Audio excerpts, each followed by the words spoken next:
একদিন দেবী পার্বতী স্নান করতে যাচ্ছিলেন। নিজের শরীর থেকে এক সুন্দর পুতুল তৈরি করলেন। সেই পুতুলে প্রাণ দিয়ে বললেন, তুমি আমার ছেলে, তোমার নাম গণেশ। মা স্নান করতে যাওয়ার আগে গণেশকে বললেন, কেউ যেন ভেতরে না আসে। গণেশ দরজা রক্ষায় দাঁড়াল। হঠাৎ দেবী পার্বতীর স্বামী দেবতা শিব সেখানে এলেন। গণেশ তাকে চিনল না। মহাদেব ভেতরে যেতে চাইলেন। গণেশ বলল, না, মা না আসা পর্যন্ত কেউ ঢুকতে পারবে না। মহেশ্বর রেখে গিয়ে ত্রিশূল ছুড়লেন। গণেশের মাথা গেল কেটে। পার্বতী ফিরে এলেন। সব দেখে শোকে কেঁদে ফেললেন তিনি। মহেশ্বর তাকে প্রতিশ্রুতি দিলেন, ঠিক আছে, আমি তোমার ছেলেকে আবার জীবিত করব। বিশ্বনাথ হাতির মাথা এনে গণেশের শরীরে বসালেন। সেই থেকে গণেশ হল হাতিমুখী দেবতা, অর্থাৎ গজানন। এই গল্প থেকে আমরা শিখতে পারি, মায়ের কথা মানা ভালো, কিন্তু বুদ্ধি দিয়ে কাজ করতে হয়।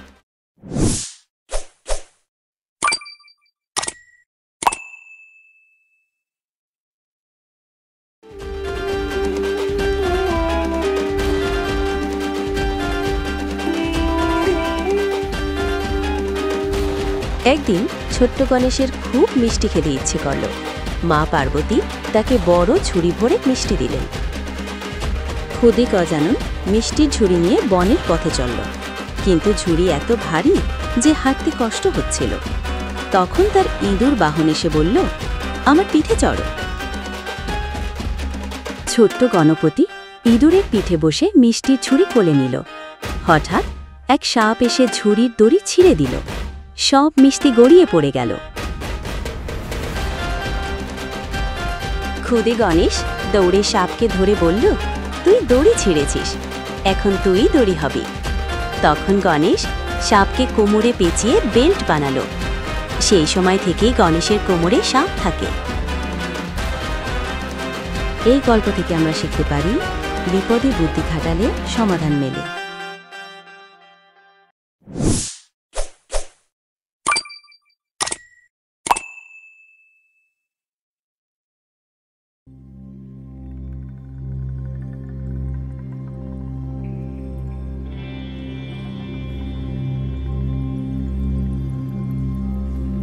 দেবদেবী শিব ও পার্বতী, তাদের দুই ছোট্ট ছেলে কার্তিক ও গণেশ। একদিন উমা ও মহাদেব দুই খুদে ছেলেকে বললেন যে পৃথিবীকে 3 বার ঘুরে আসবে, সেই 6 বার 12 হবে। ছোট্ট কার্তিক তার বাহন ময়ূরে চেপে উড়ে গেল। খুদে গণেশ ভাবল, তার বাহন ইঁদুরে চেপে পৃথিবী ঘুরতে সময় লাগবে। বুদ্ধি খাটালো ছোট গজানন। সে মা বাবার চারিপাশ 3 বার ঘুরে বলল, আমার মা বাবাই আমার পৃথিবী। খুদে বিনায়কের বুদ্ধি দেখে অবাক মা বাবা। মহেশ্বর গৌরী খুশি হয়ে ছেলে গণেশকে আশীর্বাদ করলেন।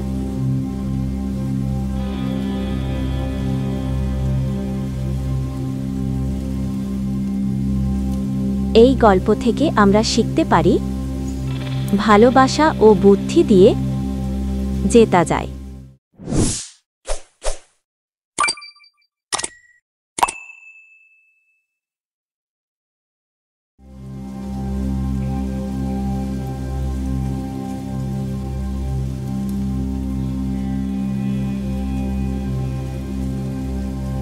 মিষ্টি প্রিয় দেবতা গণেশ।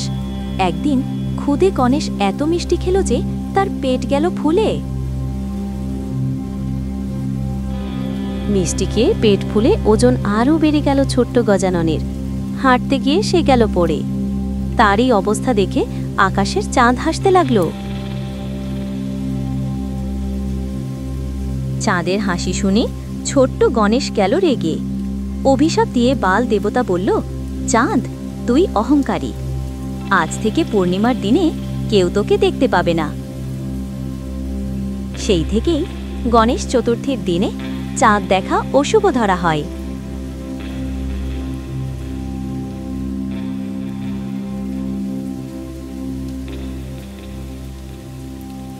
এই গল্প থেকে আমরা শিখতে পারি, অন্যকে নিয়ে হাসা উচিত নয়।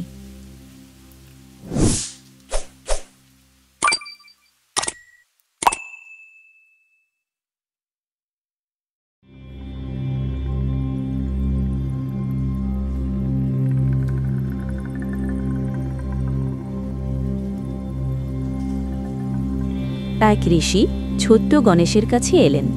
গজাননের বুদ্ধি যাচাই করতে চাইলেন তিনি। ওই ঋষি ক্ষুদে গণেশকে বললেন, তুমি নাকি সবচেয়ে বুদ্ধিমান, বলো তো সবচেয়ে বড় জিনিস কি? ছোট্ট গজপতি একটু ভেবে ওই ঋষিকে বলল, ভালোবাসা। কারণ ভালোবাসা না থাকলে পৃথিবীও ছোট হয়ে যাবে। ঋষি মুগ্ধ হয়ে খুদে বিঘ্নেশ্বর তথা গণেশকে আশীর্বাদ করলেন।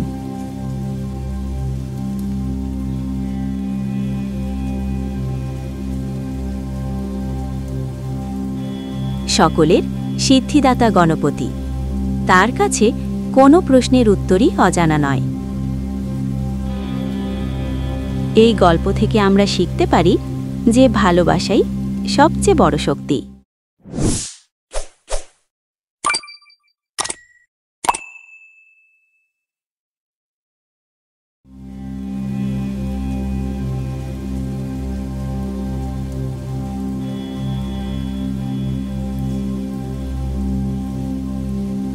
মূর্তরূপ ধারণ করা এক সময়কার দৈত্য মুশিকাসুর, সেই দানব একদিন ইঁদুরের রূপ নেয়। ইঁদুরের বেশি দৈত্য মুশিকাসুর সবাইকে বিরক্ত করত।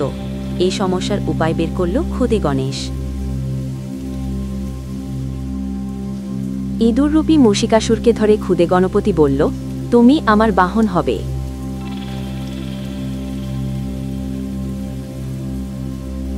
বালক দেবতা গণেশের কি লীলা! ইঁদুরের বেশে দানব মুশিকাসুর বশ মানল, আর সেই সময় থেকেই ছোট্ট গণেশের বাহন হল ইঁদুর। এই গল্প থেকে আমরা শিখতে পারি, শক্তিকে সঠিক পথে ব্যবহার করতে হয়।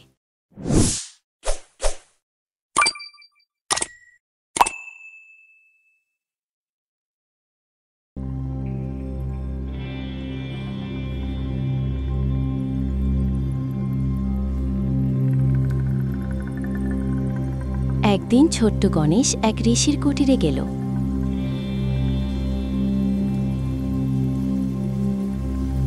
ঋষি তাকে আশীর্বাদ করলেন।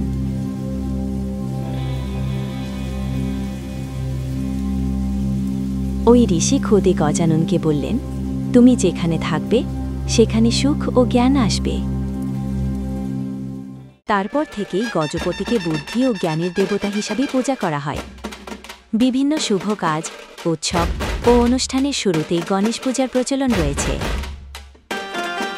এই গল্প থেকে আমরা শিখতে পারি, বড়দের আশীর্বাদ অনেক শক্তিশালী।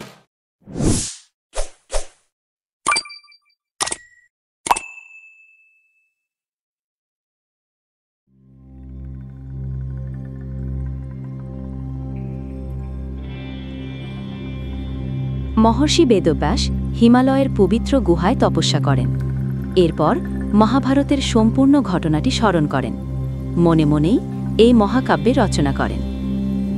ব্যাসদেব মহাভারতের কাহিনী সিদ্ধিদাতা গণেশকে দিয়ে লিখিয়ে নিতে চেয়েছিলেন। রাজি হন গণেশ, কিন্তু ব্যাসদেবকে শর্ত দিলেন গজপতি। বললেন, আপনি এই মহান কাহিনী বলতে বলতে একবার থেমে গেলে আমি লিখব না। মহাভারত লেখা নিয়ে গণপতিকে পাল্টা শর্ত দিলেন ব্যাসদেব। বললেন, তুমি কাহিনীর অর্থ না বুঝে লিখলে চলবে না। বিনায়কের শর্ত ও বেদব্যাসের পাল্টা শর্ত মিলে গেল। মহাভারত লিখলেন গণেশ।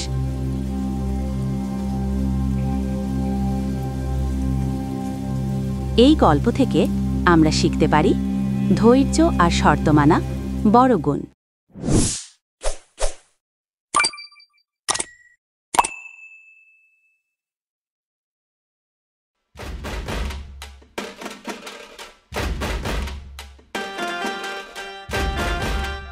মিষ্টিপ্রিয় বাল দেবতা গণেশ। খুদে এই দেবতা সব ছোট্ট বন্ধুদের মিষ্টি খাওয়াতে ভালোবাসত। একদিন ছোট্ট গজপতির কাছে বন্ধুদের দেওয়ার জন্য মিষ্টি কম ছিল।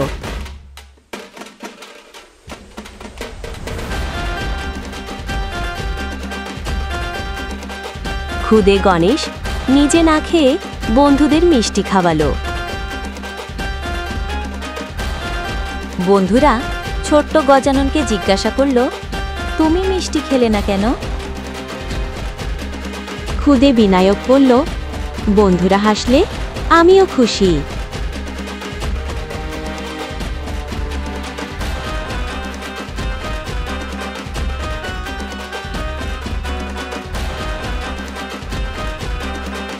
এই গল্প থেকে আমরা শিখতে পারি, সত্যিকারের বন্ধু অন্যকে আগে খুশি করে।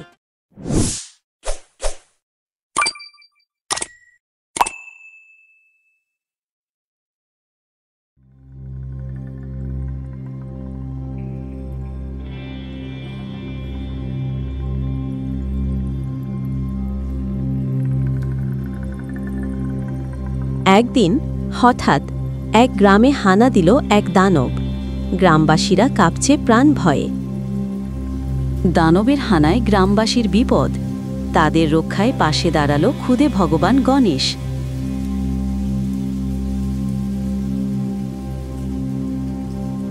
দস্যুকে হারাতে বুদ্ধি আটল ছোট্ট গজানন। দস্যুর সঙ্গে যুদ্ধ করল না ছোট্ট গজপতি।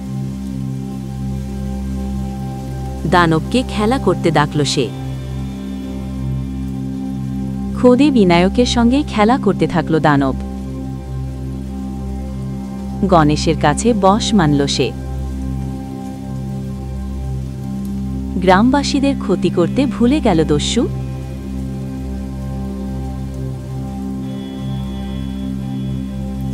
এই গল্প থেকে আমরা শিখতে পারি, ভালোবাসা দিয়ে দুষ্টকে জয় করা যায়।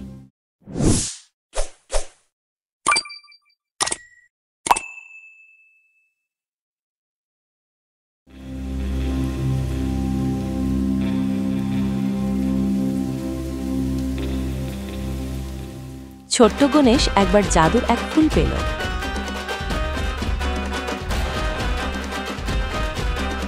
যে এই জাদু ফুল পাবে তার মন পূর্ণ হবে। ফুলে ছিল এমনই জাদু। খুদে গজানন জাদু ফুলটা মা পার্বতীকে দিল। মা উমা হাসিমুখে ছোট্ট ছেলে গণেশকে বললেন, তুমি সবসময় অন্যের সুখ চাও।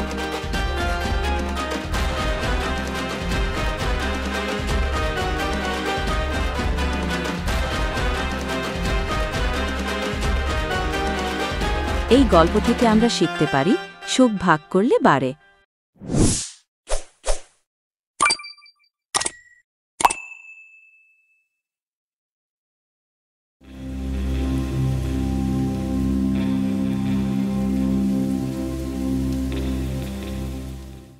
ছোটদের দেবতা গণেশের প্রিয় মিষ্টি। খুদে গজানন মিষ্টি খেতে খুবই ভালোবাসত। ছোট্ট গণেশের জন্মদিন, আমন্ত্রিত সবাই মিষ্টি আনল। কিন্তু খুদে গজপতি জন্মদিনের আনা মিষ্টি খেল না। প্রিয় সব মিষ্টি দিয়ে দিল অন্য ছোট্ট বন্ধুদের। এটাই ছিল ছোট্ট বিনায়কের জন্মদিনের আনন্দ।